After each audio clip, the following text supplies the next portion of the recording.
नमस्कार, स्वागत है आपका। आप देख रहे हैं जीएनटी आपके साथ, मैं हूं रेखा।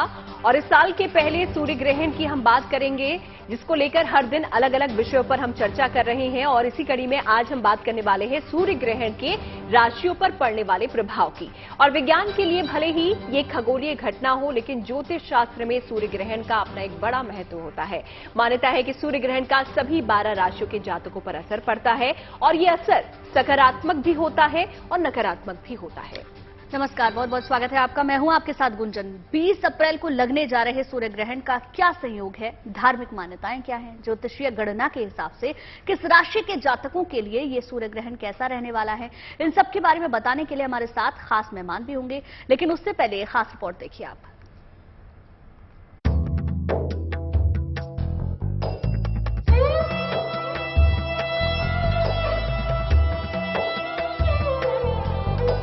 सूर्य ग्रहण एक ऐसी घटना जिसका विज्ञान से लेकर धर्म और ज्योतिष में भी बड़ा महत्व माना जाता है। शास्त्रों में सूर्य ग्रहण का काफी महत्व माना गया है। ज्योतिष शास्त्र के मुताबिक ग्रहण के दौरान इससे हर चीज प्रभावित होती है। इसका सभी 12 राशियों पर भी असर होता है। कुछ राशियों पर सूर्य ग्रहण का असर शुभ होता है, तो कुछ पर इसका नकारात्मक प्रभाव भी पड़ता है। 20 अप्रैल को लगने जा रहा साल 2023 का पहला सूर्य ग्रहण भारत में नहीं दिखेगा, जिसके चलते यहाँ सूतक काल भी मान्य नहीं होगा। लेकिन इसका असर सभी राशियों पर देखने को मिलेगा। 20 अप्रैल को वैशाख अमावस्या के दिन लगने जा रहा इस साल का पहला सूर्य ग्रहण इसलिए भी अहम है क्योंकि ये मेष और अश्विनी नक्षत्र में लगेगा। लिहाजा माना जा रहा है कि मेष राशि के जातकों पर इसका सबसे ज्यादा प्रभाव पड़ेगा।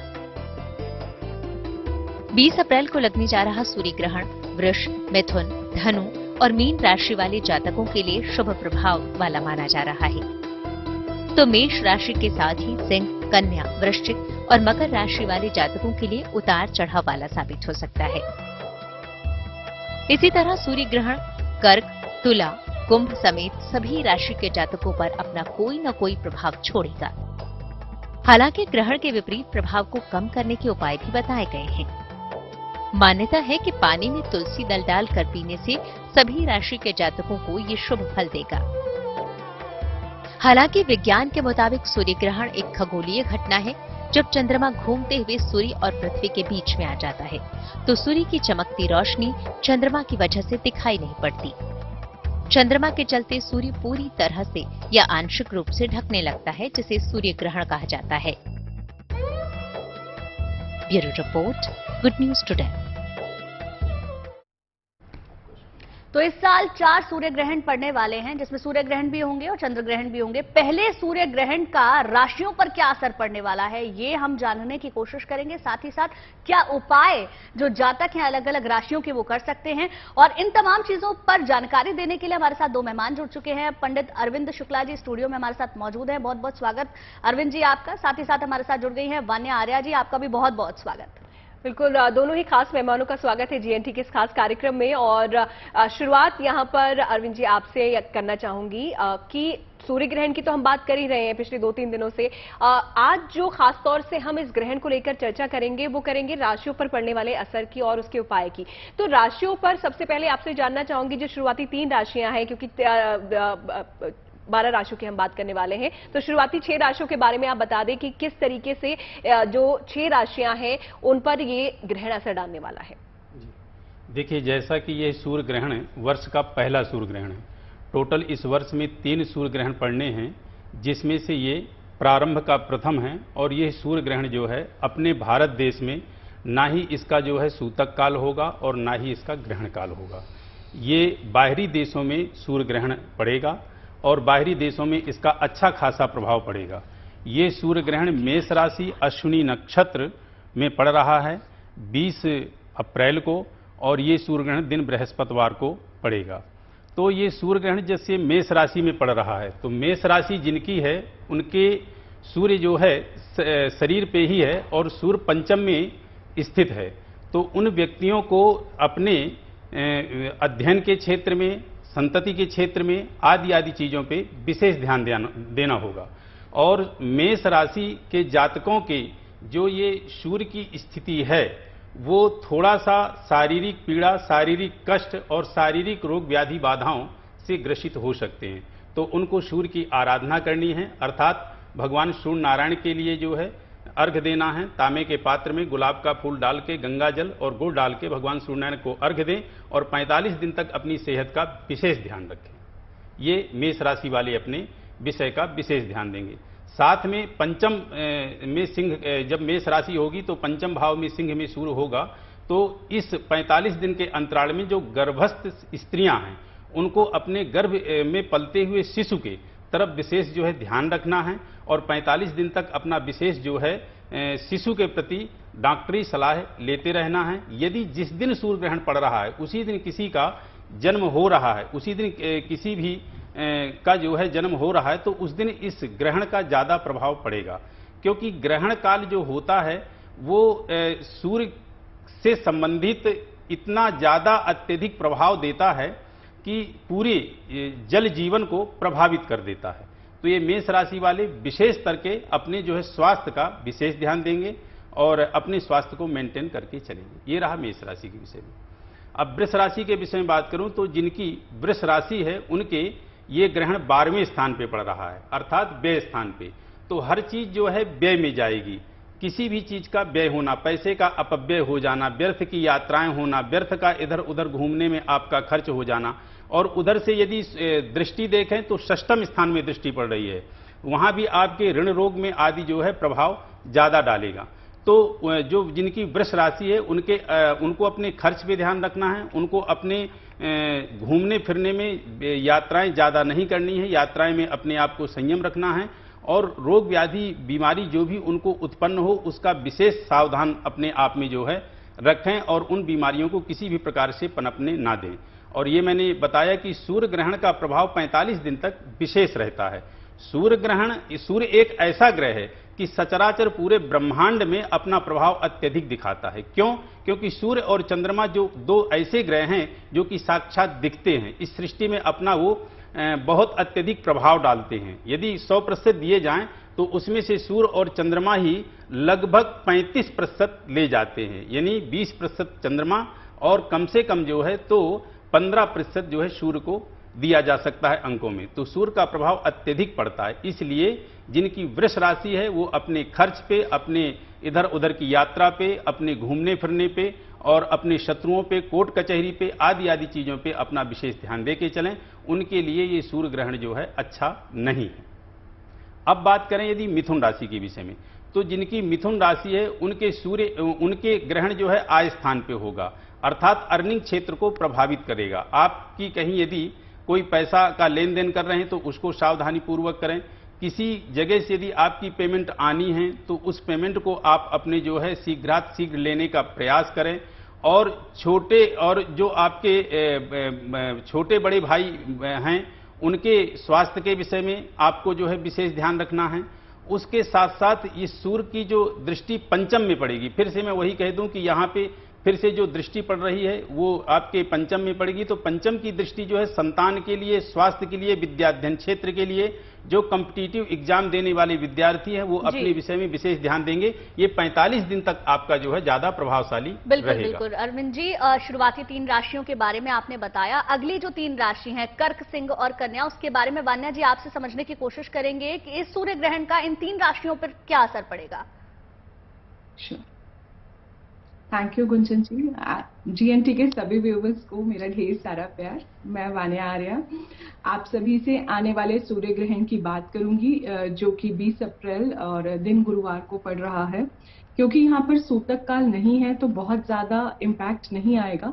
इसका इम्पैक्ट और कंट्रीज में ज्यादा रहेगा, लेकिन फिर भी ऐतिहासिक तौर पर जो भी सावधानियां हम शुरू से बरतते आए हैं सूर्य ग्रहण के टाइम पर, वो सावधानियां जो हैं हमें बरतनी चाहिए, जैसा कि हम इतने सालों से फॉलो करते हैं।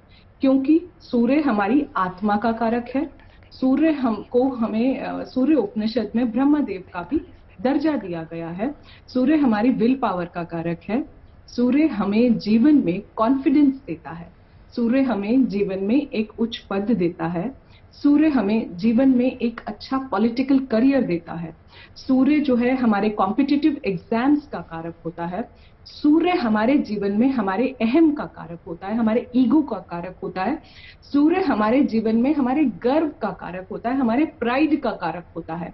तो बहुत सारी चीजें हैं, बहुत सारी जो धरती पर जो भी पदार्थ उत्पन्न होते हैं उसमें भी सूर्य देव का बहुत बड़ा कंट्रीब्यूशन होता है।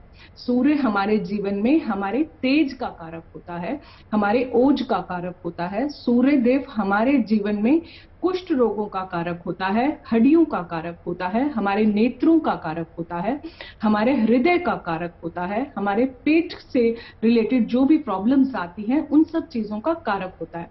तो बहुत सारे आपने देखा कि कितना मेजर इम्पैक्ट है सूर्य का हमारी लाइफ में, बिल्कुल डायरेक्ट प्रभाव है। अगर 2 दिन भी सूर्य नहीं निकलता है तो इसका सीधा इम्पैक्ट हमारे मन पे आता है, हमें थोड़ा सा डिप्रेसिव फील होने लगता है, हमें थोड़ा सा नेगेटिव हमारे जीवन में फील होने लगता है। तो आप देखिए कि कितने ज्यादा इम्पैक्ट है। एक सूर्य हमारे पिता का भी कारक है और जो हमारे पिता तुल्य व्यक्ति होते हैं हमारे जीवन में सूर्य देव उनका भी कारक है। तो जब भी आपको लाइफ में अगर अपना सूर्य स्ट्रांग करना है, अभी मैं राशियों पर आऊंगी पर पहले मैं एक बार जेनरिक थोड़ा सा कवर करूंगी। जब भी हमें लगता है कि हमारी लाइफ में हमें अपने सूर्य देव को स्ट्रांग करना है तो सबसे पहले the most important point is कि हमें अपने फादर की रिस्पेक्ट करनी है। अगर हमें उनकी कोई चीज अच्छी नहीं लग रही तो भी हमें उनसे आर्ग्यू नहीं करना है। पिता तुल्य व्यक्तियों की हमें रिस्पेक्ट करनी है। रोज हम सूर्य देव को जल देना है। तांबे के लोटे में लाल फूल, इत्र, कुमकुम डालकर आप सूर्य देव को जल दें। जो थोड़ा सा कुमकुम बच जाता है उसे आप अपने माथे पर भी लगा सकते हैं। वो जल आपके चरणों में ना गिरे। सूर्य देव से जब भी आप उन्हें जल चढ़ाते हैं तो अपने जीवन में तेज की कामना कीजिए, ओज की कामना कीजिए। सूर्य देव कहते हैं कि हम उन्हें जब भी जल देते हैं तो हमें उनसे नजरें ना मिलाकर उनके आगे हमें हाथ जोड़कर उनसे आराधना करनी चाहिए कि हे सूर्य देव, जैसे आप दूसरों के पूरे धरती के जन जीवन पर प्रकाश फैलाते हैं, हम भी अपने जीवन में दूसरों के जीवन में हम जो है प्रकाश फैला सकें। ये सब चीजें हमें सूर्य देव से मांगनी है। अगर हम मंत्रों की बात करें, ये जनरल मंत्र हैं जो आप लोग सभी राशि वाले कर सकते हैं। इट इज नॉट राशि डिपेंडेंट, आप सब लोग इन मंत्रों को कर सकते हैं। ओम घृणी सूर्याय नमः, ओम सूर्याय नमः, ओम मारीचे नमः, ओम आदित्याय नमः, ओम सवित्राय नमः, ओम भास्कराय नमः, ओम अर्काय नमः। ये सब सारे मंत्र जो हैं आप कर सकते हैं। आप आदित्य हृदय स्तोत्रम का पाठ सुन सकते हैं। बिल्कुल मानिया जी, सूर्य को स्ट्रांग करना कितना महत्वपूर्ण यहाँ पर हो जाता है। और जैसा कि आपने बताया कि पिता तुल्य जो भी व्यक्ति होते हैं उनका आदर सत्कार करना चाहिए, उससे आपका सूर्य स्ट्रांग होता है। वैसे ही जैसे मून से हमारी माता का जो कनेक्शन होता है, उसी तरह सूर्य से पिता का कनेक्शन होता है। लेकिन सूर्य ग्रहण पर राशियों पर क्या असर पड़ रहा है ये भी हम समझने की कोशिश कर रहे हैं। तो एक बार अरविंद जी आपसे फिर से यहाँ पर सभी राशियों के बारे में अब जानना चाहूंगी, क्योंकि शुरुआती 3 राशि मेष, वृष और मिथुन राशि के बारे में तो आपने बता दिया, लेकिन बाकी राशियों पर क्या असर पड़ेगा और उनके लिए क्या उपाय है, थोड़ा संक्षेप में आप हमें बता दें। जी, जैसे कि तुला राशि के विषय में हम आपको बताएं कि सप्तम में जो है सूर्य होंगे, यानी जिनकी तुला राशि है उनके जो है वो अपने पार्टनर जीवन जो सप्तम हाउस होता है वह सप्तम हाउस पति पत्नी का होता है। तो अपने पार्टनर के प्रति ईमानदारी और अपने रिलेशन के विषय में थोड़ी जो है मधुरता का आपको बर्ताव करना है। ये तुला राशि के विषय में बता रहा हूँ। उसमें वृश्चिक राशि जिनकी है उनके सूर्य 6ष्ठम स्थान पे होंगे, तो वो अपने कर्ज के क्षेत्र का विशेष ध्यान देंगे। किसी प्रकार की कोर्ट कचहरी में कोई मुकदमे हैं, किसी प्रकार से यदि शत्रु से आपकी कोई तनाव चल रही है तो वहाँ आप मृदुलता का अपना बर्ताव करें, वहाँ शांति के साथ उसे वार्तालाप में अपने किसी भी उलझे हुए कार्य को निपटाने का प्रयास करें। जो सप्तम का मैं फिर से एक बार बैक में बता दूं कि तुला राशि जिनकी है उनके सूर्य सप्तम में जो है ग्रहण पड़ रहा है, तो जीवन साथी के प्रति विशेष ईमानदारी आपको बरतनी है। यदि किसी का इस टाइम पे रिश्ता हो रहा है तो थोड़ा सा ठहर करके रिश्ते को करेंगे, और ऐसा ना सोचे कि यहाँ पे इसका जो है तो ग्रहण नहीं है और यहाँ पे किसी प्रकार का वो नहीं है तो प्रभाव नहीं पड़ेगा। मैं ये नहीं कह रहा कि यहाँ पे सूतक है या यहाँ पे ग्रहण काल है, नहीं है, ना आंशिक है ना ग्रहण काल है, लेकिन फिर भी ये सृष्टि में सूर्य एक है। वो जहाँ भी हैं वहाँ से कुछ ना कुछ प्रभाव उनका हर जगह पड़ेगा, क्योंकि भूमंडल एक ही है, भूमंडल में ये आपका ग्रहण पड़ता है। अब बात करते हैं जिनकी धनु राशि है, उनके सूर्य उनका पंचम हाउस में ग्रहण पड़ रहा है, तो जिन महिलाओं की गर्भस्थ स्थिति है वो अपने बच्चे के विषय में विशेष ध्यान देंगे। उसके साथ साथ जो विद्यार्थी वो अपनी शिक्षा के फील्ड में ध्यान देंगे। जिनका कॉम्पिटिटिव एग्जाम है वो भी कॉम्पिटिटिव एग्जाम में अपना प्रयास करेंगे। ये 45 दिन तक उनके लिए संघर्षपूर्ण रहेगा। उसके साथ साथ अध्ययन के क्षेत्र में थोड़ा सा विद्यार्थियों के लिए हो सकता है कि यहाँ परेशानी और दिक्कतों का सामना करना पड़े धनु राशि वालों के लिए। और इसकी दृष्टि जो है वह सीधे आय स्थान पे पड़ रही है, तो अर्निंग में भी कहीं आपकी पेमेंट, कहीं आपका यदि कुछ आना है इस टाइम के अंतराल में, तो थोड़े समय के लिए पैसा आपका रुक सकता है। अब बात करें आपकी जो है मकर में, तो आपका सूर्य चतुर्थ में होगा। ये आपका चतुर्थ हाउस जो होता है वो लग्जरी भवन है, भूमि भवन वाहन माता का स्थान होता है। तो इस टाइम पे यदि कोई प्रॉपर्टी के क्षेत्र में आप निर्णय लेना चाह रहे हैं तो अभी थोड़ा सा ठहर करके निर्णय लें, क्योंकि अभी इस वक्त जो है आपका प्रॉपर्टी की फील्ड में पैसा लगाना या प्रॉपर्टी को खरीदना या बेचना दोनों प्रकार से दिक्कतों का सामना करना पड़ सकता है। माता के स्वास्थ्य के लिए विशेष सजग रहें, सावधान रहें और भूमि भवन वाहन आदि में कहीं भी इन्वेस्ट ना करें। अब बात करें यदि आपके जो है धनु मकर कुंभ की स्थिति यदि देखें, धनु मकर और कुंभ की स्थिति, तो पराक्रम स्थान पे आपके जो है यह ग्रहण पड़ेगा। और पराक्रम स्थान पे ग्रहण पड़ने के कारण आपके कार्य के क्षेत्र में, आपके मेहनत के क्षेत्र में और आपके प्रयास के क्षेत्र में कुछ कमी आ सकती है। सहोदर छोटे भाई के विषय में आपको थोड़ा सा ध्यान देना है, उसके स्वास्थ्य के विषय में प्रभाव पड़ सकता है।